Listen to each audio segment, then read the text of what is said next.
sujet qu'on va aborder n'est pas sans lien avec la présentation des résultats sur l'enquête RSE. Donc pour achever de vous présenter, vous êtes professeur au Centre de sociologie des organisations de Sciences Po et puis doyenne de l'école de management et d'innovation de Sciences Po qui a été tout récemment créée, je crois. Et vos travaux portent sur les interactions entre entreprises et sociétés, sur les transformations contemporaines du capitalisme, sur les questions de gouvernance qui lui sont associées. Alors le livre à la rédaction duquel vous avez participé, le Manifeste pour le progrès social, s'ouvre par un prologue, j'ai relevé, qui évoque une atmosphère générale de scepticisme à l'égard de l'idée d'un progrès substantiel et durable. Il parle d'une crise de la social-démocratie et pour y remédier, donc c'est réuni le panel international sur le progrès social. Je ne sais pas si on peut l'appeler le PIPS. Qu'est-ce que c'est que ce panel ? Merci beaucoup Romain. Bonsoir à toutes et bonsoir à tous. Je vais vous dire en effet quelques mots sur ce panel qui est en fait à l'origine de ce livre. Ce n'est pas un livre que j'ai écrit toute seule, bien loin de là. Ce livre est l'un des résultats d'un travail de longue haleine de plus de 300 chercheurs au niveau international, chercheurs essentiellement en sciences humaines et sociales et en humanité. Le grand architecte de ce projet est Mark Fleurbaix, qui est professeur à Princeton, qui est une espèce assez rare puisqu'il est à la fois économiste et philosophe, c'est-à-dire un peu comme Adam Smith finalement. Donc on revient aux origines finalement de la science économique, mais il y en a très très peu aujourd'hui qui sont les deux en même temps, et Mark est véritablement les deux en même temps. Marc avait été très impliqué en fait dans le GIEC en tant qu'économiste et philosophe. Il était un des rares chercheurs en sciences sociales impliqués dans le GIEC dès le départ ou quasiment. Et à travers ses travaux dans le GIEC, il avait soudainement eu l'idée qu'il faudrait faire la même chose pour des problématiques plus larges qui dépassaient l'environnement et qui avaient plutôt à voir avec l'évolution de l'humanité, en particulier autour des questions de progrès social et humain. Et donc, il nous a réunis un petit groupe de 5-6 chercheurs en 2014 avec donc le projet d'essayer de répliquer le GIEC, mais d'une manière un peu différente, dans la mesure où nous ne sommes pas un panel intergouvernemental, donc nous n'avons aucun lien avec les gouvernements, nous sommes vraiment un panel académique. Nous avons donc constitué les 5 pionniers de ce projet. Nous avons constitué une équipe de plus de 300 chercheurs, identifié 22 thèmes associés aux questions de progrès. Ça va évidemment de la nature du capitalisme, en passant par la santé, l'éducation, la famille, la religion, la démocratie, la violence, etc. Donc on a 22 thèmes sur ce projet. Nous avons fait travailler sur chacun des thèmes une dizaine de chercheurs parmi les meilleurs dans leur champ au niveau international, en veillant vraiment à la diversité de ces équipes. Et nous avons donc produit un rapport, le rapport du panel international pour le progrès social, qui a été publié par Cambridge University Press, donc en anglais, en 2018, et qui est un gros pavé, donc qui sert à caler les portes, essentiellement. Et à partir de là, nous avons donc décidé d'écrire une version qui était beaucoup plus orientée à la fois vers le grand public et vers les policymakers pour essayer d'avoir un impact plus simplement dans la réflexion et dans la proposition d'idées, mais vraiment dans la transformation du monde. Donc nous avons écrit ce manifeste pour le progrès social, d'abord en anglais, et puis, il est aujourd'hui traduit dans une vingtaine de langues et nous sommes donc dans un processus où nous essayons de le faire traduire dans un maximum de langues et nous essayons de présenter les résultats à la fois du panel, mais aussi les propositions que nous faisons dans ce livre, qui sont parfois un petit peu différentes de celles du gros bouquin, dans tout un tas de lieux, à la fois dans des librairies, dans des villages un peu partout dans le monde, mais ou dans des mairies ou dans des groupes associatifs locaux, mais aussi évidemment à l'OCDE, aux Nations Unies, dans toutes les organisations internationales et au niveau des États-nations des différents pays. Alors le chapitre que vous avez rédigé s'intitule « Réformer le capitalisme », je crois, un titre aussi concis que l'intention qu'il manifeste est louable. Et vous relevez que l'entreprise, elle est un élément constitutif du capitalisme contemporain. mais que son rôle central dans la production, l'organisation et les échanges économiques est relativement récent. Et au cours de cette histoire récente, alors la société moderne par action, elle est identifiée comme étant le premier individu artificiel amélioré, une expression marquante. Comment est-ce qu'on en est arrivé là, à cet individu artificiel amélioré? Alors évidemment, on parle là de ce qu'on appelle en anglais la Joint Stock Corporation ou la société anonyme, hein, la société par action. Précisément, pas toutes les formes d'entreprise. Et en effet, c'est un animal qui est à la fois assez ancien, mais dans le contexte du capitalisme assez récent, qui se développe vraiment à grande échelle à partir de la fin du 19e siècle. Pourquoi on dit que c'est finalement un peu le premier individu artificiel augmenté, parce que quand on y réfléchit bien, la société anonyme ou la Joint Stock Corporation ont quand même une caractéristique assez frappante, c'est qu'elles ont une personnalité juridique comme vous et moi, donc elles sont des individus de droit finalement, et par ailleurs elles ont des choses que nous n'avons pas encore. Alors évidemment il y a un certain nombre d'alchimistes dans la Silicon Valley qui essayent de nous promettre que nous l'aurons un jour, mais l'immortalité ou la possibilité de l'immortalité, en tout cas d'une pérennité très longue, est quelque chose qui leur appartient et qui ne nous appartient pas encore. Et un autre élément qui est en effet extrêmement important et sur lequel on passe pas mal de temps dans ce chapitre et dans le rapport, c'est un privilège assez exorbitant qui est le privilège de la responsabilité limitée. Le jeune homme Loïc tout à l'heure qui parlait de responsabilité disait que finalement la responsabilité c'est quelque chose qui vient quelque part un peu finalement réduire notre liberté. La réalité, c'est pas du tout celle-là. Quand vous revenez finalement au droit romain, on n'était responsable que quand on était un homme libre. Ceux qui n'étaient pas responsables, c'est ceux qui étaient les esclaves ou les non-citoyens. Donc la responsabilité était finalement l'élément fondamental de la liberté. Aujourd'hui, et ça a été d'ailleurs un des freins à la responsabilité limitée et à son progrès, qui a commencé à partir du milieu du 19e. Hein, c'est quand même une histoire très très récente.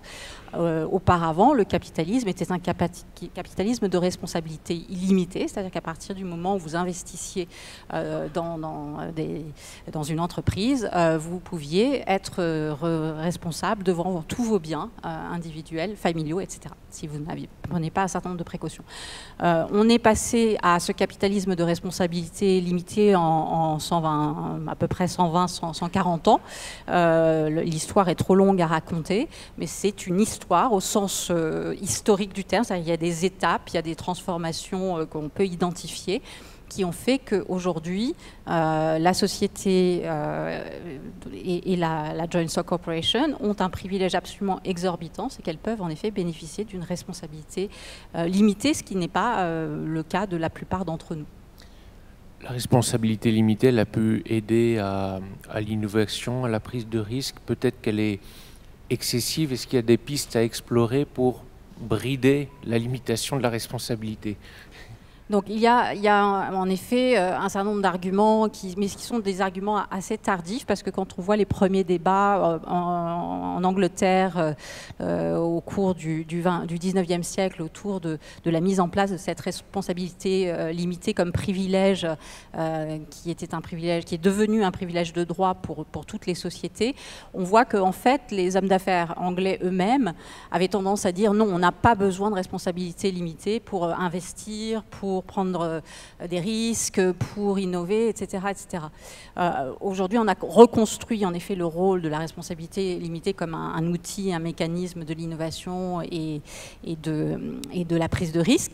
Alors, c'est sans doute en grande partie vrai. Là où il faut trouver, c'est le bon curseur, en fait. C'est à partir de quel moment la prise de risque est une prise de risque positive qui va générer du bien collectif. Hein, je ne vais pas utiliser le terme de bien commun, mais du bien collectif. À partir de quand la prise de risque devient destructeur de valeur, comme on a pu le voir au cours d'un grand nombre de crises récentes et peut-être même plus anciennes. le curseur, il est peut-être aussi à trouver du côté de la gouvernance des entreprises. Vous expliquez que finalement les dirigeants d'entreprises ont pu avoir un rôle différent au cours de l'histoire. Vous mettez en perspective historique la compréhension, l'intelligence qu'on a de ce métier de dirigeant d'entreprise.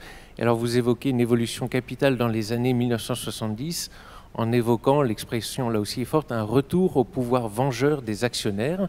Est-ce que vous pouvez expliquer à quoi ça correspond? Et puis expliquer du coup derrière les différents modèles. Est-ce que les dirigeants doivent composer avec les différentes parties prenantes d'une entreprise, ou est-ce qu'ils sont simplement des agents des actionnaires? Alors donc, évidemment, une autre caractéristique très, très particulière de la société anonyme ou de la société par action, c'est la séparation entre les actionnaires et puis ces individus qui vont prendre des décisions dans l'entreprise sans être propriétaires, sans être actionnaires, et qu'on va appeler des managers à partir des années 1910, 1920. Ça, c'est une émergence du capitalisme américain. On va avoir derrière ça toute l'émergence du monde des business schools qui vont devenir à partir de ce moment-là des outils de légitimation du pouvoir de ces managers qui n'ont pas d'autre forme de légitimité puisqu'ils n'ont pas le droit de propriété comme étant légitimant. Et quand on regarde l'évolution du capitalisme américain, qui est vraiment le capitalisme qui va pousser cette logique de la société par action comme modèle dominant le plus tôt en fait dans l'histoire, dans notre histoire, quand on regarde l'histoire du capitalisme dans cette période américain, dans cette période, on s'aperçoit que les managers ont en fait beaucoup de pouvoir à l'époque. Et ils ont beaucoup de pouvoir à peu près jusqu'aux années 60, en effet, début des années 70. Les années 70, on a tout un tas de choses qui se passent. On a en effet une espèce de rupture du keynésianisme. On a le retour en force d'une perspective monétariste comme philosophie de politique économique qui va s'imposer peu à peu, particulièrement ensuite avec les gouvernements Thatcher, Reagan, etc. Et puis plus généralement. Et on a en effet la traduction de ça au niveau du monde de l'entreprise. Ça va être en effet le retour de l'actionnaire qui va imposer cette notion que l'entreprise, la société appartient à ses actionnaires. Ce qui en droit, on le sait aujourd'hui, n'est pas le cas. Mais donc le retour de l'actionnaire va être un mouvement qui va ensuite se traduire dans toutes les théories à la fois financières, économiques, stratégiques qui vont être enseignées partout dans les institutions que sont les grandes business schools du monde entier, dans tous les programmes MBA, dans les départements d'économie, de finance, etc. du monde entier, qui est que finalement le rôle de l'entreprise est de maximiser la valeur pour l'actionnaire, point. Et bon, on connaît tous cet article très fort et très puissant de Milton Friedman, dans lequel il affirme ça de manière très claire. Il y a aussi évidemment donc tous les travaux de Michael Jensen, toute la création de cette théorie de l'agence, où on va réinterpréter le manager comme étant simplement, en effet, l'agent du principal, le principal étant l'actionnaire, et ayant donc comme objectif unique de maximiser la valeur pour cet actionnaire. Toute la théorie derrière est que la gestion finalement des externalités, on va les appeler comme ça pour faire court parce que je reviendrai sans doute là-dessus tout à l'heure, devrait être totalement finalement externe à ce monde de l'entreprise. Elle va ressortir soit de l'État, soit des acteurs individuels privés, soit des associations, etc., etc. Comment on peut limiter le pouvoir des actionnaires? Est-ce qu'on peut réinjecter une plus grande attention à l'intérêt général de ce que vous observez des dernières évolutions? Est-ce que vous êtes plutôt optimiste? Alors, donc, ce qu'on a vu à partir des années 90, c'est qu'il y a en effet eu un contre-courant intellectuel, et on va utiliser des gros mots, mais ce ne sont pas des gros mots, idéologiques. On parle d'idéologie au sens noble du terme, c'est-à-dire ensemble d'idées qui ont un impact sur notre manière d'être, notre manière de fonctionner, etc. Donc, il y a eu un contre-courant idéologique qu'on peut finalement simplifier par cette notion de théorie des parties prenantes, qui dit que non, l'entreprise est une entreprise que la la société doit balancer en fait les intérêts de différentes parties prenantes et non pas simplement maximiser la valeur pour l'actionnaire. C'est dans ce cadre-là qu'on voit un retour de plus en plus important de la responsabilité sociale de l'entreprise, qu'on voit le développement des philanthropies, etc., qui sont des mouvements qui sont très très nets, qui sont très nets sur ces dernières décennies. Alors c'est déjà très bien, mais je pense qu'aujourd'hui on est à un moment un peu charnière où il va nous falloir franchir un cap. Les enjeux qui sont les nôtres aujourd'hui, qui sont les enjeux à la fois bien sûr environnementaux, qui sont, quand on regarde les rues du Chili, les rues du Liban, les rues de Hong Kong, voire les rues de France, on s'aperçoit que l'enjeu social va devenir un enjeu majeur, très perturbant, y compris de la stabilité économique de tous ces pays, mais y compris évidemment des autres, puisque tout est lié par effet domino. Donc, tous ces enjeux-là sont tellement aigus aujourd'hui qu'il va falloir qu'on franchisse un cap. Et le cap, pour le résumer, c'est qu'il va falloir passer d'une responsabilité qu'on pourrait définir comme une responsabilité de compensation, qui est un petit peu la vieille RSE, qui est la compensation, c'est-à-dire je produis des externalités et par ailleurs, je fais de la compensation de ces externalités en faisant de la RSE, de la philanthropie, etc., à une responsabilité d'intégration. Et la responsabilité d'intégration, c'est de dire j'arrête de produire des externalités ou je limite au maximum la production d'externalités. Et pour ça, il faut en effet intégrer la responsabilité à l'intérieur de la chaîne de valeur. Il faut transformer bien évidemment les systèmes comptables pour intégrer en fait et faire diminuer ces externalités, sinon les faire disparaître. Donc on est vraiment, je pense aujourd'hui, et je pense que c'est ce qu'on... J'étais malheureusement pas là ce matin, mais je pense que ça a dû ressortir dans les discussions, qu'on est vraiment à un moment où on a beaucoup fait, mais que si on veut vraiment adresser les problèmes d'aujourd'hui, et je dis vraiment les problèmes d'aujourd'hui, pas ceux de demain, on est vraiment dans les problèmes d'aujourd'hui, il faut qu'on franchisse vraiment tous collectivement un cap. Les RSE, c'est bien, mais c'est pas suffisant, j'ai envie de dire. Vous donnez des exemples assez hallucinants. Je reprends juste un sur la concentration de la puissance, notamment financière, dans des multinationales. Vous vous rappelez que les 10 plus grandes entreprises mondiales ont un chiffre d'affaires combiné plus élevé que l'ensemble des revenus des 180 pays les plus pauvres. Voilà. Et alors, à côté de ça, vous citez un juge de la Cour suprême des États-Unis qui, en 1911, avertissait « Nous pouvons avoir une démocratie dans ce pays où nous pouvons avoir une grande richesse concentrée dans les mains de quelques-uns, mais nous ne pouvons pas avoir les deux. » Alors j'ai envie de vous demander, dans les démocraties libérales, est-ce qu'on déjà on a conscience de cette alternative? Si oui, où est-ce qu'on en est? On mesure déjà que la RSE, c'est bien, mais c'est pas assez. Alors, tout à fait. Je crois qu'il y a une autre dimension du problème qu'on n'a pas encore abordé, c'est que ces sociétés, à travers le temps, à travers les 50 dernières années en particulier, sont devenues d'une puissance vraiment totalement exceptionnelle. Déjà, elles sont devenues de plus en plus multinationales et elles sont devenues, donc, comme les chiffres le montrent, souvent beaucoup plus puissantes que beaucoup d'États. Donc, ce sont vraiment les lieux de pouvoir économique et les lieux de pouvoir économique, on le voit, deviennent des lieux de pouvoir politique. Alors il y a plusieurs mécanismes évidemment qu'on connaît tous bien par lesquels ça arrive. C'est très évident aux États-Unis, mais c'est aussi le cas ailleurs dans le monde. Il y a bien sûr le financement des plateformes politiques et des partis politiques. Ça, c'est un mécanisme assez facile et assez clair à identifier. Mais il y a aussi bien sûr le financement de tout un tas d'organismes de think tank, qui sont des acteurs qui ont une influence indirecte sur le développement des politiques publiques dans un grand nombre de pays. On découvre aujourd'hui le rôle du financement de tout un tas d'acteurs par ExxonMobil et autres qui ont amené à ce déni du problème du changement climatique qui est devenu aux États-Unis pendant longtemps un moteur de la politique politique américaine, qui l'est toujours. Le gouvernement Trump fonctionne sur la base de ce déni en fait du problème du changement climatique, qui à l'origine a été, et ça, moi j'ai beaucoup travaillé là-dessus, on a tous les éléments, je veux dire factuels. On parlait tout à l'heure de vérité, de pas vérité, de fait, etc. On a les éléments factuels qui montrent l'importance en fait du financement par un certain nombre d'acteurs puissants économiques de ces groupes qui ensuite influencent la politique d'un certain nombre d'États sur ces sujets-là. Donc l'intervention, le biais finalement que la taille des acteurs économiques va imposer au jeu démocratique.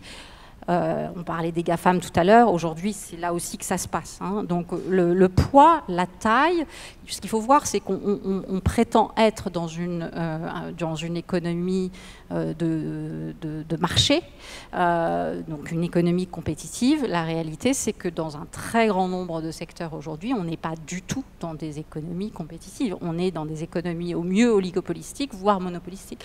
Donc réintroduire de la compétition me paraîtrait un moyen absolument nécessaire pour aller vers ce que Geoffrey appelait, j'imagine ce matin, une forme de capitalisme plus libéral. Je ne sais pas si c'est ce qu'il a dit, peut-être que je ne suis pas du tout en train de dire ce qu'il a dit, mais je pense que faire ce qu'on dit, c'est-à-dire vraiment être dans une économie de marché, serait déjà finalement un grand progrès par rapport en fait à la réalité économique du jour. Une vraie économie de marché avec plusieurs acteurs et pas seulement quelques-uns qui trustent le marché, justement, dont vous dites qu'il a envahi nos activités. Ça sera peut-être une dernière question, mais je trouvais intéressant comment vous décrivez à quel point cette idée, ce mantra du marché, vous dites qu'il a envahi nos activités, nos représentations. Il laisse supposer que du coup, les lieux de formation des élites, notamment, sont devenus assez standardisés, sans possibilité de remise en cause des mêmes idées dominantes au service du tout marché. Alors comment s'ouvrir à la pluralité des idées, ne pas avoir peur des débats contradictoires?